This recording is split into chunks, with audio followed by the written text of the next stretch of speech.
Seja muito bem-vindo ao Centro Médico Breno Ferraz. Aqui eu espero que você se sinta em casa, que você possa harmonizar com a sua família, que seja bem atendido e bem recebido. E a gente vai trazer alguma série de vídeos que fala a respeito do cuidado das pessoas e de como entender algumas doenças. Seja muito bem-vindo! E a gente vai falar um pouco sobre a saúde do homem. Falando em saúde do homem, essa é a doença mais frequente na população masculina quando a gente fala de doenças urológicas, a hiperplasia prostática benigna. É uma doença benigna, portanto não é câncer.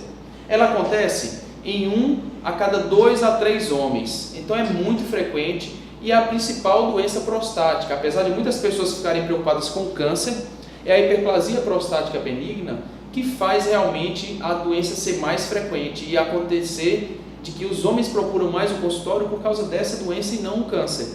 Entretanto, o câncer vem em segundo lugar. Quando a gente fala dessa doença, a gente tem que entender que existe uma bexiga. Essa bexiga vai estar saindo a urina dela por dentro da próstata, que é essa estrutura toda aqui em volta. E aqui a gente tem um canal que vai levar a urina até o pênis, para que seja eliminada a urina. Entretanto, essa zona amarela, você percebe que ela vai crescer e vai obstruir a passagem da urina.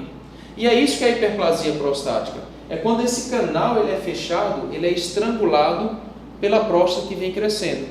E isso impede o fluxo e a passagem da urina. Se a gente sabe que esse é o problema, aqui seria uma outra forma de entender isso, onde você tem aqui a bexiga, e a bexiga vai passar a urina aqui por dentro e vai sair aqui naquele canal do pênis. E vocês percebem que existe uma protrusão, existe um crescimento da próstata para dentro da bexiga, também ocasionando a passagem da urina e atrapalhando essa passagem da urina, né? Quando a gente estuda esses pacientes e avalia esses pacientes como um todo, a gente sabe que a próstata ela tem diversas áreas de crescimento. É justamente nessa área que está em volta do canal que a gente sabe que a grande maioria das doenças aqui são benignas, ou seja, não são câncer. Entretanto, essa parte externa, imagina a próstata aqui como se fosse uma laranja que você tem uma casca por fora e um miolo por dentro. É esse miolo que vai fechar o canal da urina. É a casca onde vai dar o câncer, o tumor. Então aqui acontece em 2 homens a 3 homens, mais ou menos. A cada 2 a 3 homens acontece essa doença. Aqui acontece a cada 6 homens a doença, que é o câncer da próstata. E aqui você já percebe uma coisa importante. Enquanto essa região, quando fecha, atrapalha a urina, ou seja, a hiperplasia benigna, aquele homem que vem preocupado, sai de casa nervoso porque está sentindo uma ardência ou está acordando mais à noite, esse homem vem com muita preocupação com relação ao câncer. E esse local das doenças benignas. Ao contrário desse outro local aqui, que é a casca. Veja que quando dá alguma alteração aqui, não interfere em nada na urina. E o homem não sente absolutamente nada. Quando vai sentir, a doença já está bem avançada. Então, esse é um dos fenômenos que a gente entende para poder perceber quando dá ou não dá a doença na próstata. Se a gente entender essa anatomia, a gente vai entender que a doença benigna mais comum no homem é essa daqui que a gente está discutindo hoje, que é a hiperplasia prostática benigna. Acontece principalmente no homem a partir da 6ª década de vida, ou seja, a partir de 51 anos em diante. Cerca de 15% desses homens, entre 40 e 49 anos, vão ter já essa doença. Mas veja, à medida que eles envelhecem, ou seja, à medida que ele vai chegando aos 70 anos, a incidência já vai aumentando muito, passa de 15% para até 50% dos homens, e se ele chegar aos 100 anos, 100% dos homens vão apresentar a hiperplasia prostática benigna. Esse gráfico ele é muito claro nisso. Ele mostra que o homem jovem não desenvolve nenhuma doença prostática até mais ou menos 20 a 30 anos. A partir dessa idade, acontecem as inflamações prostáticas, que são as prostatites. Infecções que dão na próstata e dão sintomas urinários, mas isso não é essa doença que a gente está discutindo hoje. Essa doença que a gente está discutindo hoje, ela começa a ter um pico de incidência a partir dos 40, 45 anos, ou seja, o homem por volta dos 50 anos em diante, aí vocês vejam que quase chega aqui a 100% dos casos, quando o homem está por volta de 80 a 90 anos. Então é uma doença com muita prevalência e a gente vê que grande parte dos homens vão desenvolver a hiperplasia prostática durante algum tempo da sua vida, né? Isso é uma coisa bem frequente. E se a gente dissesse assim, mas é só no Brasil que isso acontece? Esse gráfico mostra que a gente estudando as populações mundiais, todas elas vão apresentar um pico muito semelhante, tanto da doença quanto da idade que acomete a doença também. Então isso acontece em todo o mundo e é um aspecto bem cultural e mundial, onde a gente vê que a doença é muito frequente. Tem uma coisa que é importante distinguir. Uma coisa é ter a doença, que é um crescimento benigno. Uma outra coisa é ter o crescimento que causa sintomas, que causam obstrução e que levam o homem a reclamar de algum sintoma. Então, nem todo homem que vai ter o desenvolvimento da doença vai apresentar o que a gente chama de LUTs, que é sintomas devido a uma obstrução. Ou seja, esse azul por fora é a grande parte dos homens com mais de 40 anos. Se eu pegar essa população, vocês vejam que quase todos aqui vão ter um aumento benigno da próstata. Entretanto, esse aumento não vai levar sintomas na maioria dos casos. Você veja que o sintoma aqui acontece em uma percentual dos casos. E aí eu diria, quantos precisam ser operados? Na faixa de 30% dos pacientes, 30% a 35% dos pacientes vão acabar sendo operados por causa da hiperplasia prostática benigna. E imagina uma população de homem de uma cidade e pegar 35% desses homens e ter que operar por causa de doenças prostáticas. Sem contar aqueles, que é a grande maioria, que não vão operar, que vão tomar medicamentos, que vão ser passados medicamentos para poder controlar a doença, sem ter de fazer cirurgia, mas mesmo assim eles vão tomar muitos medicamentos para poder controlar a doença e também vão ser tratados. Ou seja, o que tem que ficar na nossa cabeça muito claro é, se você tem essa bexiga aqui em cima e essa bexiga tem que drenar a urina aqui para baixo para sair pelo pênis, a próstata fica aqui em volta. E é justamente esse crescimento dela, esse fechamento aqui no centro desse local que vai causar obstrução e vai impedir que esse homem tenha alguma doença ou tenha alguma patologia prostática. É justamente isso que está acontecendo nesse slide aqui. A gente vê que a passagem está obstruída, porque esse miolo da próstata, essa parte interna, as glândulas internas, ela cresceu e foi fechando, estrangulando a passagem de urina, e aí a gente vê que a doença acontece. Aqui é uma forma de mostrar isso de forma mais clara. Vejam só, aqui é a passagem da urina pelo pênis, a gente está entrando em direção à bexiga e tem essa parte que está fechada aqui. Ou seja, a bexiga está aqui em cima, existe essa parte aqui que é a próstata fechada. E por dentro aqui, o canal, a gente está entrando com um aparelho para olhar o canal, que é um exame que se faz chamado cistoscopia. Então aqui você está vendo uma situação onde a próstata foi fechada, porque não passa nada aqui nessa região devido a esse crescimento dessa próstata. E aí quais são os fatores? Quem é que tem risco de desenvolver a doença prostática? Nesse caso não o câncer, mas a hiperplasia, o crescimento benigno. A idade é o principal fator. E não tem como a gente frear a idade, não tem como eu dizer, vamos segurar a idade dele para ele não envelhecer. Não tem como isso acontecer. O fato de ter os testículos é outro aspecto, não tem como ficar tirando os testículos dos homens, nem deixando de envelhecer. Agora, o que a gente pode influenciar muito é na obesidade, tabagismo e na atividade sexual. Sabe-se que a obesidade, o sobrepeso, ele aumenta a incidência de doenças prostáticas. A pessoa que tem mais doenças prostáticas costuma ter mais obesidade. Também o fato do cigarro, o tabagismo. As pessoas que fumam têm maior chance de ter cigarro. Então, cuidar do peso e evitar o tabagismo são dois fatores importantíssimos. E aí vai uma dica importante. Ter relações sexuais previne isso aqui, e previne essa doença e também o câncer de próstata. A gente sabe hoje que a atividade sexual frequente, ela é um grande preventor e é uma coisa que deixa o homem muito mais saudável, muito mais competente para cuidar da sua saúde sexual. Lógico que a raça e a hereditariedade não tem como a gente mudar, e isso faz também essas consequências de você ter mais risco de doenças prostáticas. Esse é o padrão do homem. Olha bem para esse slide que mostra claramente como é que é o homem atual. É um homem que normalmente tem mais de 40 anos, ele tem essa obesidade, ela tem aquela barriguinha, a famosa barriguinha que todo mundo sabe, ele tem normalmente um açúcar mais elevado e ele tem também, costuma ter os triglicerídeos mais elevados e às vezes a pressão começa a subir um pouco.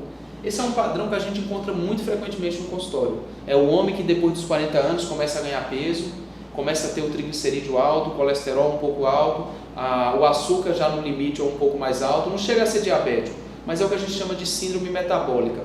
Essas pessoas, elas aumentam muito a incidência da doença prostática e a hiperplasia prostática, além de uma série de doenças coronarianas que a gente vai deixar aqui de lado, não vai aprofundar, mas a doença prostática sim. Quando é que a gente diz que uma próstata é crescida? Normalmente, uma próstata é do tamanho de uma castanha e ela tem um peso de cerca de 20 gramas. Quando a gente tem alguém que tem alguma obstrução prostática e quando a próstata é até 30 gramas, a gente fala que essa obstrução é por uma próstata pequena. Se ela tem entre 30 e 70 gramas, ela é uma obstrução por próstata média. Mas se ela tem mais que 70 gramas, são próstatas grandes e aí a cirurgia dessas maiores costumam ser por cirurgias cortadas, cirurgias abertas. Ela pode crescer de duas formas. Ela pode crescer a parte de musculatura, ou seja, ela fica mais tensa, mais musculosa, e isso acontece muito mais em homens jovens. Ou ela pode crescer a glândula, que é o crescimento mesmo daquela substância, aquela massa que vai obstruir na passagem, vai fechando aqui o canal, e ela tem um crescimento que a gente chama de crescimento glandular ou estromal, que é nos homens mais jovens, né?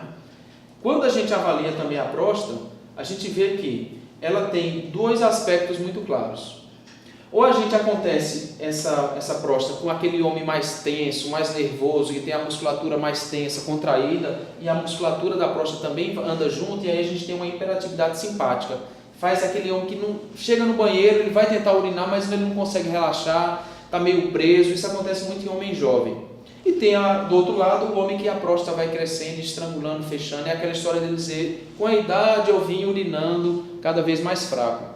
E ao contrário do que muito homem pensa, não é normal o homem, à medida que vai envelhecendo, a próstata ficar mais fechada, assim, a urina ficar mais fraca. Isso não é normal. O normal é o homem envelhecer e não alterar em nada a sua urina. Alterar a urina significa que esse processo está acontecendo lá dentro e que você tem uma hiperplasia prostática e deve ser cuidado. Ou seja, existem várias formas dessa próstata obstruir. Ela pode crescer só para dentro da bexiga, ela pode crescer fechando aqui a parte da uretra, ela pode crescer fechando a uretra e também para dentro da bexiga, e ela pode ter aquela musculatura muito tensa, que é aquela que a gente fala das pessoas mais jovens que urina com mais dificuldade, que urina mal, né? Então ele tem esses padrões de obstrução prostática. Quando a gente avalia também um homem com próstata, a gente sabe que existe uma tendência de ter uma alteração por causa desse hormônio aqui, testosterona. A testosterona, quando influencia, está na corrente sanguínea, ela vai entrar para dentro da célula prostática. Quando ela entra para dentro da célula prostática, ela vai lá no núcleo da célula e ela vai interferir na conversão da testosterona em dihidrotestosterona. E é essa conversão que vai alterar o núcleo da célula, e isso vai fazer essa célula aqui crescer, desenvolver e inchar. Ou seja, no momento que ele interfere no DNA, é que você tem a doença. E é justamente isso que a gente usa para tratar os pacientes. Ou seja, essa proliferação celular, ou seja, vai crescendo muita célula e do outro lado vai morrendo célula. Quando a morte é parecida com o crescimento, o paciente fica bem. Mas quando existe um desbalanço disso por aquelas alterações na testosterona, e aí você tem às vezes pouca morte e aí você tem muito crescimento, ou seja, a balança do crescimento fica mais pesada e esse crescimento vai obstruir na passagem, tem a doença prostática, a hiperplasia prostática benigna, tá? É assim que normalmente a doença acontece. E o que é que o homem vai sentir? Se a gente sabe que a próstata está ali na saída da urina e vai fechando, vai obstruindo a passagem, o que é que o homem sente no momento que está com dificuldade? Ele pode ter dificuldades na hora de encher a bexiga. Então, na hora de encher a bexiga, ele sente uma coisa chamada urgência. Ele rapidamente tem aquela vontade rápida de ir ao banheiro, que se não for, pode até perder a urina. Ele aumenta a frequência de vezes que ele levanta à noite para acordar, que a gente chama de noctúria. Ele aumenta também a frequência de vezes que ele vai durante o dia. Ele foi, daqui a pouco está com vontade de ir de novo ao banheiro. Ele pode ter, inclusive, incontinência aos esforços. Está cheio, aí faz um esforço, pode perder a urina. Esses são os sintomas do enchimento. Já no esvaziamento, na hora dele urinar, ele pode demorar. Ele chega lá, demora muito para começar a urinar e a gente chama isso de hesitância. O jato pode começar a ficar fraco, ele perder a força da urina. Ele pode começar a fazer força, como se estivesse fazendo um pouco de força para urinar. E isso, inclusive, pode dar um pouco de esquentamento, o canal, que ele diz que fica o canal esquentando, um pouco de urina quente. E por fim, após isso, ele pode terminar a urina e sensação de que ainda tem um pouquinho para sair, ou fica aquele gotejando na urina, na cueca, aquele molhando um pouco a cueca, isso também é sinal. Quando a gente fala de próstata, não deve se pensar apenas naquele problema localizado na próstata. Ele está relacionado a uma série de outros problemas. Por exemplo, tem pacientes que têm alguma alteração na bexiga e dão sintomas iguaizinhos a quem tem problemas prostáticos. E essas alterações todas, como dá em bexiga, como dá também na caso de tumores, essas alterações todas também podem confundir os sintomas com os sintomas prostáticos, e isso leva a tudo, a gente precisa excluir sempre essas outras doenças. Chegou num ponto importantíssimo da gente discutir. Como é que a gente vai fazer o diagnóstico então desse indivíduo? Como é que eu sei se ele tem algum problema prostático? Como é que eu sei se ele desenvolveu alguma deficiência nessa próstata? Nas fases iniciais, não se costuma dar muito sintoma. O crescimento vai acontecendo e ele começa a ter um pouco mais de frequência, começa mais a acordar à noite. Às vezes esse é um dos primeiros sinais. Acorda mais à noite para ir ao banheiro, ou vai ao banheiro e de repente tem aquela vontade de ir de novo. Também outra situação que acontece é de repente ele ficar com aquela vontade rápida, dá aquela sensação, e se ele não for logo, ele fica com aquela sensação de correr para o banheiro logo. Quando isso vai acontecendo mais na frente, aí ele já começa a alterar a força da urina já fica um pouquinho mais fraca, ele já começa, na verdade, a ter uma sensação de que não esvaziou completamente a bexiga, e isso pode agravar esses sintomas ainda que ele teve inicialmente. Então esses são os sintomas mais clássicos que ele desenvolve. E se nada disso for feito, ele começa a ter uma obstrução tão importante que ele vai alterar inclusive a bexiga dele. A bexiga vai se perdendo, e aí você vê bexigas com rupturas. Essas rupturas ficam protegidas e a urina fica presa aqui dentro, a gente chama de pseudodivertículos. São divertículos, umas bolsas que coletam a urina e aumenta a chance de infecção. E quando essas infecções são frequentes, a gente pode apresentar inclusive cálculos dentro da bexiga que a gente vai formando por causa dessas infecções, desses bolsões de urina. E a bexiga vai se perdendo, a musculatura dela vai rompendo, e aí o indivíduo vai perdendo o funcionamento da bexiga, e é a hora que vai usar aquela sonda. É aquela história de tá bem, de repente tem que usar uma sonda, prende a urina e ele tem que passar uma sonda para esvaziar. Existe uma forma da gente avaliar o grau, o nível de gravidade desses sintomas, que a gente faz alguns questionamentos com o indivíduo durante o atendimento no consultório, e ele vai pontuar em algumas vezes como é que acontece isso na bexiga dele. E isso, quando a gente soma esse aspecto todo, esses números todos, a gente vai ter uma graduação, que a gente diz assim, ó, se for até 7 essa graduação, a gente diz que tem sintomas leves. Entre 8 e 19 são sintomas moderados, e acima de 20 são sintomas graves. E isso também nos ajuda a indicar assim, sintomas leve e moderado, eu vou tentar dar um pouco de medicamento e ver se responde ao medicamento. Sintomas graves, costuma-se ter que realizar procedimentos cirúrgicos para poder resolver esses quadros graves. E isso vai depender do tratamento que a gente faz com o indivíduo para ele ficar recuperado desses quadros. Como é que se faz o diagnóstico também? A gente tem um ultrassom abdominal, é aquele ultrassom que faz pela barriga. Esse ultrassom que faz pela barriga, a gente sabe que ele vai olhar a próstata e ele vai olhar basicamente o tamanho da próstata, mas o ultrassom vem por aqui e ele tem uma imagem da próstata aqui nessa região. Ele só diz isso e avalia um pouco a bexiga. Ele não vê detalhes da próstata, nem vê que área realmente cresceu mais. O homem tem muita rejeição ao exame feito pelo reto, que é o ultrassom transretal, mas ele é um exame muito mais seguro e detalhado. Ele dá muito mais dados para a gente definir uma situação cirúrgica ou não. Porque veja, ele é passado aqui pelo canal e você consegue ver a próstata bem perto a você, e você consegue ver detalhes, você consegue perceber que cresceu esses dois lados e fechou também para dentro da bexiga, como a gente mostrou naquelas fotos anteriores. E com esse ultrassom eu consigo ver detalhes que o ultrassom feito pela barriga não demonstra tanto. Outra situação que a gente usa para poder fazer diagnóstico desses pacientes é mandar ele urinar, como se fosse urinando em casa. E ele dá um exame chamado fluxometria. Esse exame ele tem um padrão como esse, que a gente percebe nesse padrão que o paciente urina com uma força muito boa. Ele urina com a pressão aqui de 18, que é mais ou menos o que se espera no paciente, acima de 12 a 15, dependendo da idade. Vocês vejam aqui embaixo que esse padrão de urina é extremamente ruim. E muito homem chega para a gente dizendo, não doutor, eu urino muito bem, eu não sinto nada, eu sou idoso mesmo, com a idade a gente está acostumado. E às vezes ele chega urinando igual está aqui embaixo. E aí quando a gente faz a avaliação, vê que ele realmente está com doença muito avançada e muito grave. Em muitos casos desses são casos cirúrgicos, por um exame simples, que é a fluxometria, a gente pode descobrir. E ele vai urinar assim, como se fosse em casa. Ele urina numa região que é como se fosse uma privada, igual a de casa. Tem, junto desse exame, a gente pode passar umas sondas também, para identificar a pressão na bexiga, a pressão no reto e ver se o músculo da bexiga também está alterado. Esse exame se chama urodinâmica. É justamente esse exame que avalia a pressão da bexiga, a pressão do reto e a força da urina, essas relações entre eles, que vão dar para a gente indicações também que se deve operar ou não deve operar. Por exemplo, aqui, esse exame é o exame que eu tinha mostrado naquele slide anterior, que passa é como se passasse um instrumento pelo pênis e vai olhando o canal até chegar na bexiga. Nesse caso, a gente chegou com o instrumento e aqui a gente vê a próstata. Essa região, a partir dessa bolinha aqui que a gente chama de veromontano, também conhecido como colículo seminal, a partir daqui a gente entra na bexiga. Já era para ver a bexiga. E vocês vejam que aqui nessa região e aqui a gente tem uma obstrução da próstata. Quando a pessoa é operada, ela fica desse jeito. Ela fica com essa abertura, ou seja, no momento que eu chego nessa bolinha de novo, eu vejo a abertura total, que é assim que deve ser normalmente o homem, e não fechado como está aqui. Então, com esse exame a gente identifica a obstrução prostática e depois que opera fica exatamente como está aqui nessa outra imagem. Essa é a ideia da cirurgia.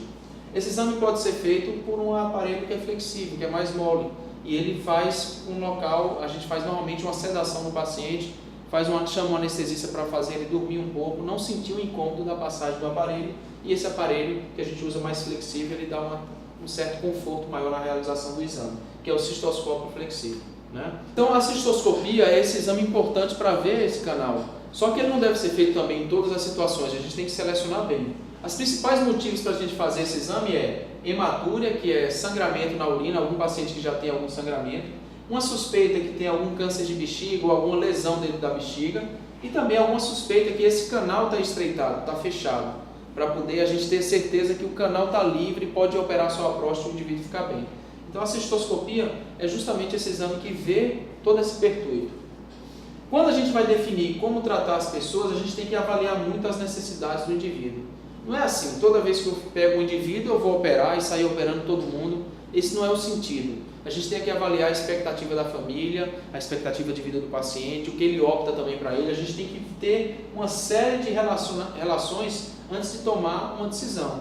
É lógico que a expectativa de cada um, a preferência, o tipo de vida que ele está levando, que tipo de gravidade tem a doença, se tem alguma doença associada como hipertensão, diabetes, qual é o risco de uma cirurgia, tudo isso a gente leva em consideração na hora de fazer uma definição do tratamento desses indivíduos. Então entenda, quando uma pessoa chega que diz que a próstata está crescida e que vem fazer um tratamento da hiperplasia prostática, a primeira coisa que a gente tem que saber é: cada indivíduo tem sua representatividade. Cada indivíduo pensa de uma maneira, tem um organismo diferente do outro, tem doenças ou que não tenha um e que tem o outro. Ou seja, a gente não trata as pessoas da mesma maneira. A gente trata os amigos diferente de pessoas que a gente tem mais proximidade, pessoas mais velhas a gente trata de um jeito, as mais novas de uma maneira. A forma de falar com um indivíduo é diferente da forma de falar com o outro, dependendo da profissão de cada um. E isso também a gente faz na hora de falar sobre próstata. Cada indivíduo a gente tem que ver a sua história de vida, de onde vem, quais são seus anseios, quais são seus sonhos. Será que ele quer ser operado? Será que ele aguentaria uma cirurgia? Será que o cardiologista liberaria ele para uma cirurgia? Operar ele, será que valeria a pena? Será que ele quer ser operado?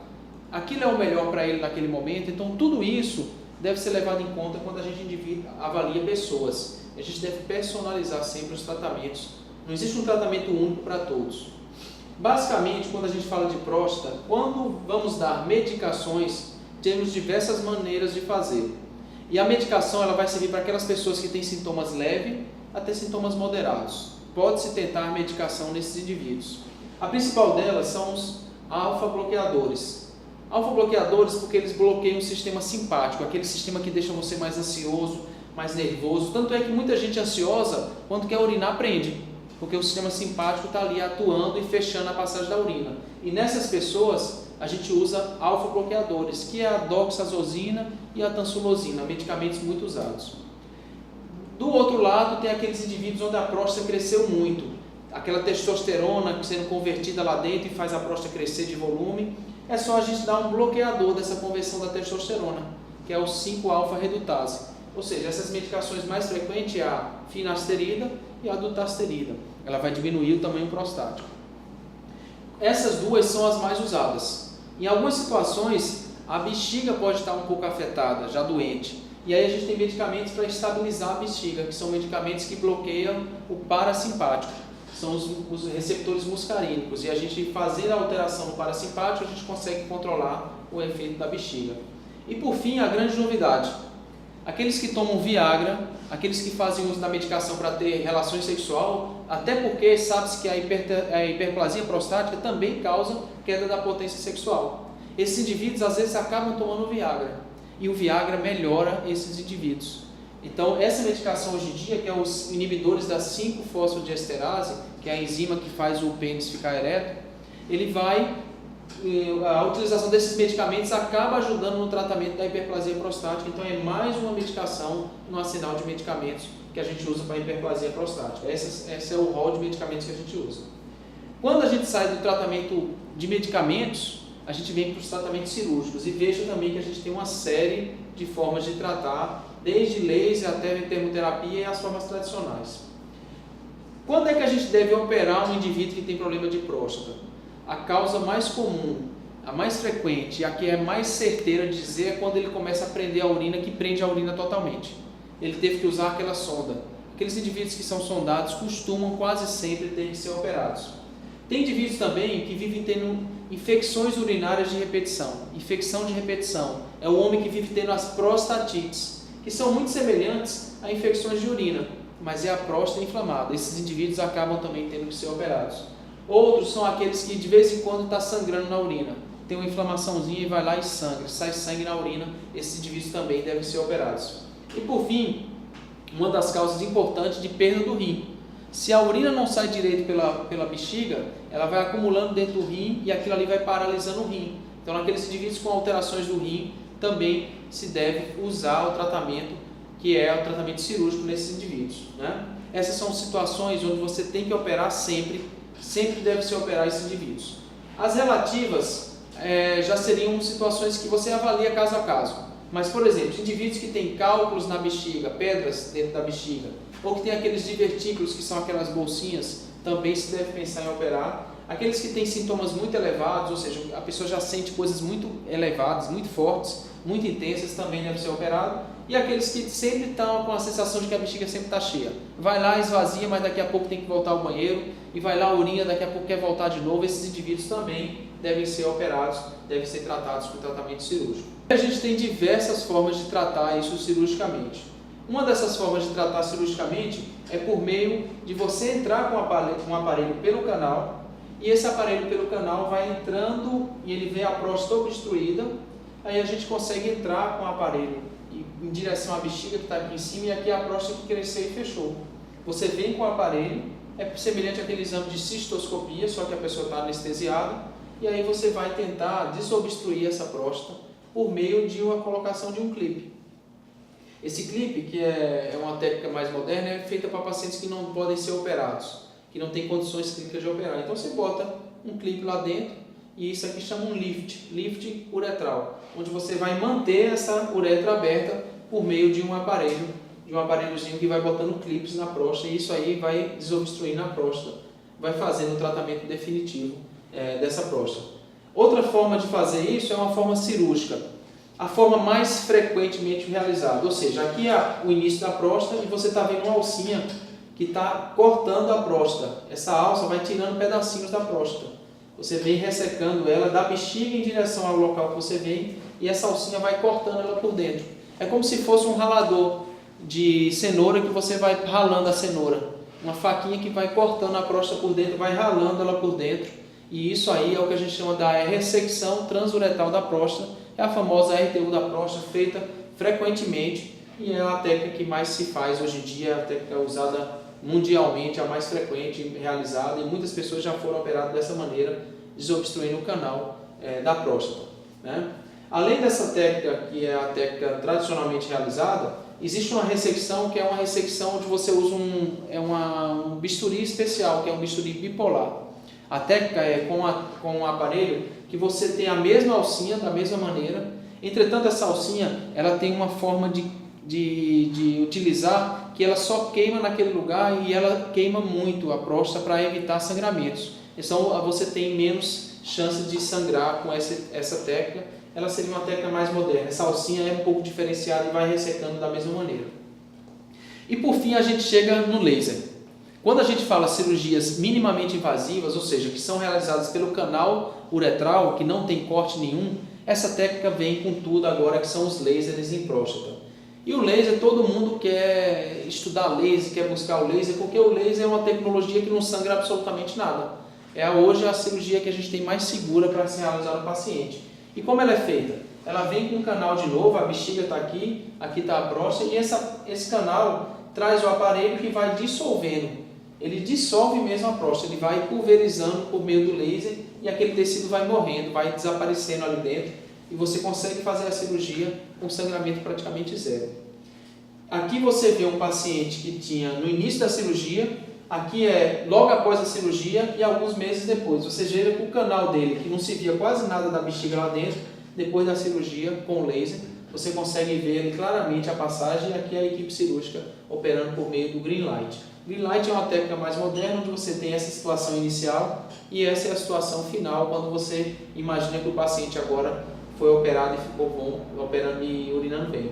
Aqui a gente vai mostrar uma cirurgia que já foi realizada e você vê a técnica sendo realizada com esse laser. E aí você vê que aqui está a bexiga, a partir daqui vai voltar o aparelho para dentro do canal da próstata e aí você vem com o laser e esse laser vai pulverizar essa região. Veja o laser atuando na próstata e se você perceber, ele vai dissolvendo esses tecidos, ele vai acabando, dissolvendo essa região, vai abrindo de novo um espaço lá dentro para a pessoa voltar a urinar bem e essa urina ser mais forte, com mais pressão e com muito mais facilidade de saída, de eliminação da urina. Essa é a técnica hoje em dia mais moderna. Só que chegou um momento que a próstata cresceu muito, que ela tem mais de 80 gramas. E aí é que fica aquela grande história. Muita gente pergunta assim, mas doutor, não seria melhor já cortar e tirar tudo? O corte, na verdade, ele vai funcionar bem quando a próstata é maior que 80 gramas. Maior que 80 ml, que dá ali a mesma coisa. Nesses casos, vale a pena realmente cortar, porque você vai tirar aquele miolo da próstata todo e essas técnicas anteriores às vezes não conseguem fazer o mesmo efeito. Mas todos aqueles que são menos que 80 gramas, desde que você tenha um treinamento adequado, aquelas cirurgias são excepcionais e você realmente pode fazer as cirurgias sem ser cortadas em próstata até 80 gramas. Agora, quando é assim, você vai ter que fazer um tratamento definitivo e aí você corta e aí você vai entrar por dentro da bexiga e vai tirar aquele miolo com o dedo, como se estivesse tirando. Aqui você vê a próstata saindo, né? A região da próstata que foi tirada, aquele miolo que estava obstruindo, que impedia a passagem de urina, e aí você tira com o dedo por meio de uma cirurgia. Essa é a cirurgia da prostatectomia aberta. Mais modernamente, tem se feito isso por meio de robôs. É a prostatectomia robótica. O custo é muito mais caro, lógico. Imagina uma estrutura dessa e o médico apoia dentro de um joystick, onde ele vai ter uns braços que ele vai movimentar e o robô lá faz os mesmos movimentos que ele está fazendo aqui e também consegue operar a próstata. Talvez para a prostatectomia, para doença como essa, seria um custo muito elevado. A gente tem algumas formas de fazer isso e essa daqui é uma forma de mostrar essa cirurgia por meio de animação. Por quê? Porque hoje a gente vê que o custo é muito elevado desse procedimento. Esse procedimento acaba tendo um custo tão alto que você acaba abandonando um pouco a prostatectomia robótica quando se trata de hiperplasia benigna, né? Ou seja, o que é que o robô teria de diferente? Ele tem braços articulados, ele consegue cortar por dentro da bexiga de forma muito mais fácil, ele faz uma incisão e depois esses braços vão abrindo aqui, ó, a bexiga para enuclear, para retirar a próstata. E você vê que esses braços articulados têm muito mais flexibilidade. Só que o custo disso ainda é muito elevado. Você vê que a tesoura tem movimentos que a mão às vezes não dá, porque ele dá até 360 graus no processo de cirurgia e você veja ele cauterizando, coagulando e retirando a próstata por dentro. Então é um procedimento moderno, um procedimento talvez hoje em dia um dos mais modernos, mas também um custo muito elevado. E com essas técnicas de laser, esse procedimento está ficando até em segundo lugar. Você está vendo aqui o detalhe final, praticamente, que ele tira a próstata e aí vai deixar a passagem da urina mais adequada. Então o que a gente deixa muito de mensagem é, a gente tem que começar fazendo o que é necessário. Depois a gente vai fazer o que é possível. E de repente a gente já está fazendo até o impossível. E quando se trata de vidas humanas, de cuidar das pessoas, a gente tem que estar sempre isso como foco. Fazer o que é necessário. Tem que ser feito algumas coisas e o que tem que ser feito é cuidar da saúde das pessoas. O homem deve buscar realmente esse cuidado. E isso vai fazer diferença na vida dele, vai fazer ele ter um sucesso na sua vida e estar junto da família. Ao fim de tudo, a gente sempre preocupa em devolver essa pessoa para dentro do lar, para ficar perto dos seus familiares, mas com saúde, com bem-estar e principalmente urinando com qualidade e tendo sua saúde em dia. Então, muito obrigado e até a próxima.